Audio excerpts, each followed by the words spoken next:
शहर की सुबह कुछ अलग थी। हवा में नमी, सड़क पर हलचल और राधा अपनी बालकनी में चाय की चुस्की ले रही थी। लेकिन आज उसके दिल में हल्की बेचैनी थी। क्यों? क्योंकि पास वाले फ्लैट में कोई नया रहने वाला था। क्या पता यह नया पड़ोसी उसके जीवन में कैसे हलचल लाएगा। बिल्डिंग के मालिक ने बताया था कि लड़का गांव से है, नया शहर में नौकरी करने आया है और उसे शुरुआत के लिए एक शांत जगह चाहिए। राधा ने सोचा, अच्छा है, कोई पड़ोसी होगा तो घर के पास थोड़ा इंसानियत का एहसास रहेगा, वरना तो बिल्डिंग में सब अपने अपने में खोए रहते हैं। उसी समय नीचे से आवाज आई, मैडम जी, ट्रक आ गया। राधा खड़ी हो गई। नीचे सड़क पर एक छोटा सा पिकअप ट्रक रुका था और उससे उतरा एक लंबा सधा हुआ लड़का।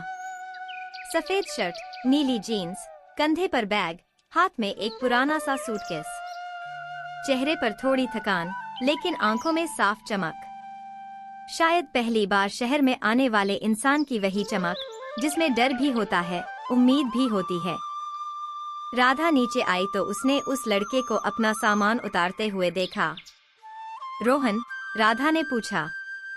वह मुड़ा, हल्की मुस्कान दी। जी, आप राधा मैडम? हाँ, राधा ने सिर हिलाया, मैं ही हूँ। आओ, आपका कमरा दिखाती हूँ। रोहन ने जल्दी से उसका अभिवादन किया। वह विनम्र था, जो बात उसके बोलने के अंदाज से ही समझ में आती थी। सामान ज्यादा नहीं था, 2 बैग, एक गद्दा और एक छोटा सा बक्सा। राधा ने देखा और मन ही मन मुस्कुराई। गांव के लड़के ऐसे ही होते हैं, कम में जीने वाले लेकिन दिल के बड़े। सीढ़ियों पर चढ़ते वक्त रोहन हर कदम पर इधर उधर देखकर हैरान हो रहा था। इतने बड़े बड़े फ्लैट, लिफ्ट, बंद दरवाजे, मफल किया हुआ शोर। गांव की खुली हवा से बिल्कुल अलग दुनिया। राधा बोली, डरने की बात नहीं है, कुछ दिन में सब आदत बन जाएगा। रोहन ने हल्के से हंसकर कहा, जी, कोशिश करूंगा। गांव से पहली बार निकला हूँ। कमरा खोलते हुए राधा ने कहा, यह रहा तुम्हारा फ्लैट। साफ सुथरा है, पानी, बिजली सब ठीक है। कोई परेशानी हो तो आवाज दे देना। रोहन कमरे में घुसा, चारों ओर देखा। 4 सदी दीवारें, एक खिड़की, एक छोटा सा किचन और हल्की धूप अंदर आती हुई। उसके चेहरे पर एक सुकून सी छा गई। बहुत अच्छा है मैडम, सच में घर जैसा लग रहा है। राधा को उसके शब्द अच्छे लगे। कब से वह इस अपार्टमेंट में अकेली रह रही थी। कभी कभी उसे किसी अपने की आवाज सुनने का मन करता था। मैं पास वाले फ्लैट में रहती हूँ, उसने बताया। अगर कोई दिक्कत हो तो बता देना। रोहन ने धन्यवाद किया और सामान खोलने लगा। राधा बालकनी में आई तो देखा कि रोहन खिड़की के पर्दे ठीक कर रहा था। कुछ देर बाद उसने दरवाजे पर हल्की दस्तक दी। मैडम जी, पानी की मोटर कहाँ है? राधा मुस्कुराई, आओ दिखाती हूँ। दोनों नीचे गए। रोहन ध्यान से हर चीज नोट कर रहा था। कौन सा स्विच क्या करता है, कूड़ा कहाँ फेंकना है, गेट का लॉक कैसे खुलता है। राधा ने कहा, तुम्हें भूख लगी होगी, सुबह से सफर कर रहे हो ना? रोहन ने सिर हिलाया, हाँ, ट्रेन देर से पहुंची, लेकिन मैं खुद बना लूंगा। पहले दिन खाना खुद नहीं बनवाऊंगी, राधा ने हंसकर कहा। चलो चाय पीते हैं। वे दोनों राधा के फ्लैट में गए। रसोई में गैस जलाते वक्त राधा को महसूस हुआ, आज घर में किसी और की मौजूदगी से अजीब सा अपनापन भर गया है। चाय की खुशबू फैलने लगी। रोहन ने हल्की मुस्कान के साथ कहा, मैडम, आप बिल्कुल गांव वाली बुआ जैसी लगती हैं, चाय बनाते हुए भी। राधा चौंकी, फिर हंस दी। अच्छा, चलो, यह तो अच्छी बात है, अपनापन दिख रहा है। जी, रोहन ने कहा, पर शहर में इतना अपनापन कम ही मिलता है। चाय आई। दोनों ने बालकनी में बैठकर पी। नीचे सड़क पर हलचल थी, लेकिन ऊपर इस छोटी सी बालकनी में शांति थी, मानो 2 अजनबी धीरे धीरे एक दूसरे से जुड़ने लगे हों। काम कहाँ मिला है? राधा ने पूछा। एक स्टार्टअप में डेटा एंट्री का रोहन ने जवाब दिया। महीनों से कोशिश कर रहा था, आखिरकार मिला। लेकिन डर लग रहा है। शहर का काम, शहर वाले लोग, सब नया है। राधा ने चाय रखकर कहा, डर मत, यहां अकेले नहीं हो, मैं पास ही हूं। रोहन ने उसकी ओर देखा। उसकी आंखों में एक सच्चा भरोसा था। मैडम, आपने इतना समझाया, इतना अपनापन दिया। गांव में भी लोग ऐसे नहीं मिलते। राधा का दिल पिघल गया। वह बोली, जीवन में जब कोई नया आता है ना, तो घर में भी नई हवा आती है। तुम जैसे लोग बहुत कम मिलते हैं, साफ दिल वाले। कुछ पल दोनों चुप रहे। फिर रोहन बोला, मैडम, अगर आपके पास समय हो तो मैं शाम को कभी कभी आपके साथ चाय पी सकता हूं, बस अकेलापन कम करने के लिए। राधा ने हल्के से मुस्कुराकर कहा, हाँ, क्यों नहीं। पड़ोसी हैं हम, परिवार जैसा ही है। रोहन पहली बार खुलकर मुस्कुराया, और उसी मुस्कान में राधा को कुछ महसूस हुआ, कुछ बहुत हल्का, बहुत नरम, जैसे कोई नई शुरुआत धीरे धीरे उनके बीच जगह बना रही हो। रोहन का कमरा अब लगभग सेट हो चुका था। सूटकेस खुल गए थे, कपड़े व्यवस्थित रख दिए गए थे, और छोटे छोटे सामान कमरे के कोनों में अपनी जगह ढूंढ रहे थे। लेकिन चेहरे पर अभी भी हल्की थकान थी। शायद शहर का नया माहौल उस पर धीरे धीरे असर डाल रहा था। राधा अपनी बालकनी में खड़ी थी। सामने रोहन का दरवाजा खुला था, और वह झाड़ू लगाते समय बार बार सांस खींचकर गहरी हवा ले रहा था, जैसे वह अपने मन को शांत करने की कोशिश कर रहा हो। राधा से देखा नहीं गया। उसने धीरे से आवाज दी, रोहन। रोहन मुड़ा, जी मैडम। थक गए हो? आओ, थोड़ी देर बैठो, बाकी मैं करवा दूंगी। रोहन तुरंत मुस्कुराया, नहीं मैडम, मैं कर लूंगा। आप क्यों परेशान होंगी? राधा हल्के से हंसी, ये परेशान होना नहीं, मदद करना है। कभी कभी किसी से दो बातें हो जाए तो दिल भी हल्का हो जाता है।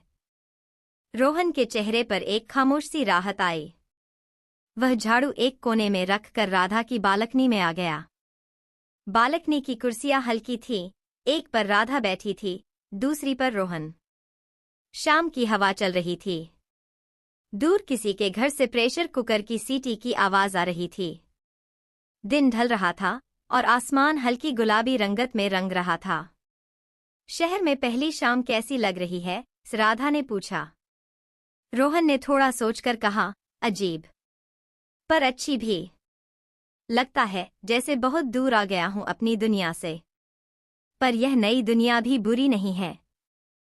डर लग रहा है? राधा ने पूछा। बहुत, रोहन ने सच कहा। गांव में हर चीज आसान है। खेतों की महक, लोग, घर। और यहां सब तेज है। हर कोई भाग रहा है। मैं थोड़ा डरता हूं। राधा बोली, हर नया सफर डर से ही शुरू होता है। लेकिन जहां इंसान को कोई समझने वाला मिल जाए, वहां डर कम हो जाता है। रोहन ने राधा की ओर देखा। उसके चेहरे पर एक शांत अपनापन था। उसके शब्दों में एक स्थिरता थी, जो किसी भी नए इंसान को सहारा दे सकती थी।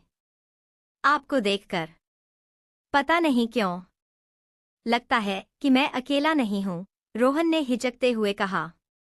राधा मुस्कुरा दी। यह तो बहुत अच्छी बात है। पड़ोसी ऐसे ही होते हैं, थोड़े से अपने। उनकी बातचीत में एक प्राकृतिक सहजता आ चुकी थी, जैसे वे वर्षों से एक दूसरे को जानते हों। कुछ देर बाद राधा उठी, मुझे तुम्हारा कमरा देखना है। शायद कुछ मदद कर सकूं। रोहन पहले तो थोड़ा झिझका, फिर बोला, हाँ, प्लीज आइए। दोनों उसके फ्लैट में गए। कमरा साफ था, लेकिन सामान की सही जगह तय नहीं हो पाया था, जैसा हमेशा नए घर में होता है। राधा ने चारों तरफ देखा और धीरे से कहा, चलो, इसे थोड़ा आरामदायक बनाते हैं। घर जैसा लगना चाहिए ना? रोहन बोला, मेरे पास तो बस ये थोड़े कपड़े हैं। घर तो आप जैसा बनाना नहीं आता। राधा ने हंसकर कहा, तो मैं हूं ना। देखो। उसने कुर्सियां सही जगह रखीं, पर्दे ठीक किए, खिड़की थोड़ा खोल दी ताकि हवा अंदर आए। रैक में कपड़े जमाने में उसने मदद की। रोहन खड़ा खड़ा उसे काम करता देखता रहा।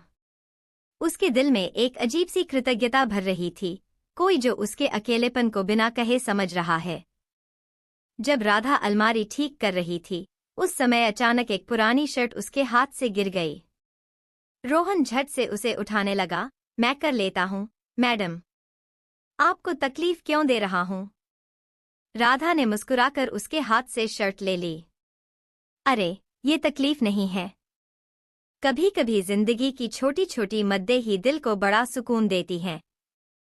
रोहन ने हिचकते हुए कहा, गांव में जब भी मैं परेशान होता था, मेरी माँ मेरे कपड़े ऐसे ही जमाती थी। आप भी वैसे ही लगती हैं। राधा का दिल हल्का सा पिघल गया, लेकिन उसने केवल एक शांत मुस्कान दी। माँ जैसी बातें मत करो, राधा हल्के से हंसकर बोली। मैं इतनी भी बड़ी नहीं हूं। रोहन भी हंस दिया। आप बड़ी नहीं लगती। मतलब? बिल्कुल भी नहीं। राधा ने मजाक में भौहें उठाई। अच्छा, कितनी लगती हूं?